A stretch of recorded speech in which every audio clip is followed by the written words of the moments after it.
poppin' people, welcome back to another video, the Scarfy Spurs Talk YouTube channel. Today, match preview for the game against Bournemouth. Busy week this week. This is the start of it. Bournemouth at Vitality, we take on the Cherries. If you're new to the channel, don't forget to smash the subscribe button. It's free to do so and it helps support the content, it improves.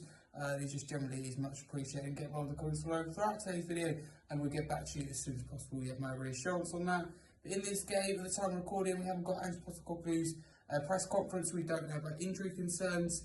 Hopefully Solanke's back for this game against his former club. That'd be absolutely massive. So that's my team on the screen, and that is assuming that Romero and Van de Ven don't make it. So I think Van de Ven's a bit further away. I think we may be thinking, I don't know, at least a week or two minimum for Van de Ven. Romero, I think, will come back for Chelsea potentially. So falls through in goal. The back line of, we've seen there Davies, Draxton, centre backs put themselves a doggy left back. You may notice Jed Spencer put there at right back. I just think Pedro Porro was really leggy in the last game against Fulham. I think he needs to rest and we need to go into that Chelsea game, not just because of the London derby, but in terms of where we want to be this season. Chelsea, that's a massive, massive game.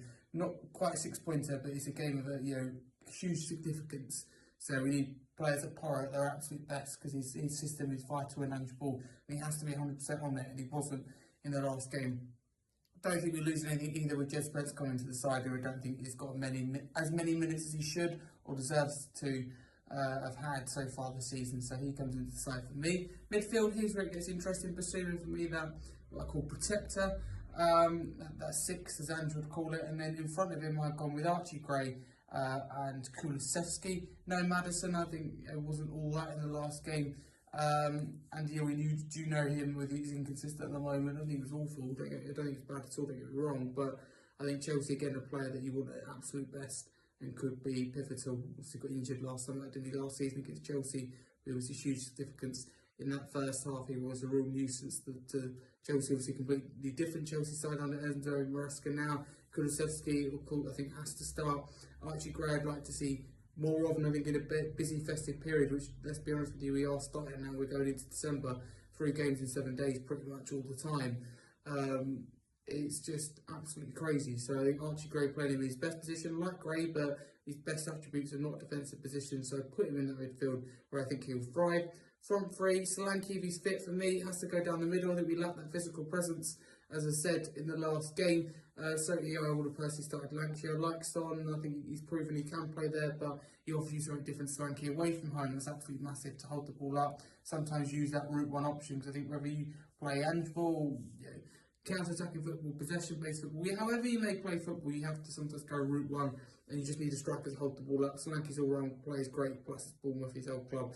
I'm sure he'd love a goal, but a big occasion it'll be for him.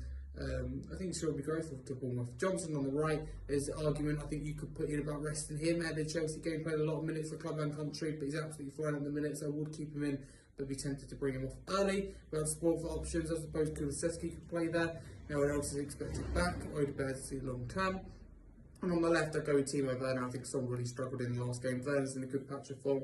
Why not? If it goes wrong, then Son's on the bench. That's what I would do. Not necessarily benching, although Son's minutes has to be managed. Werner's simply performing better at the moment, and that's the way it should work. Club captain or not, and I'm a big fan of Son, to be totally clear. Score prediction, I'm not feeling too confident. I know we're like, it's one of these games where midweek game under the lights, 8:15, everyone's watching us away from home. I think Bournemouth have been really good this season, in particular with Vitality against bigger teams as well. So I've not got a good feeling. I'm going to go with 2-0 Bournemouth. I don't think we'll score either in this game. It'll be a bit of a disaster and it could be a difficult week, but I hope I'm completely wrong. So get your score predictions in the comments below. But a massive common you Spurs. Don't forget to like and subscribe to the channel if you're new. Thank you for watching today's video.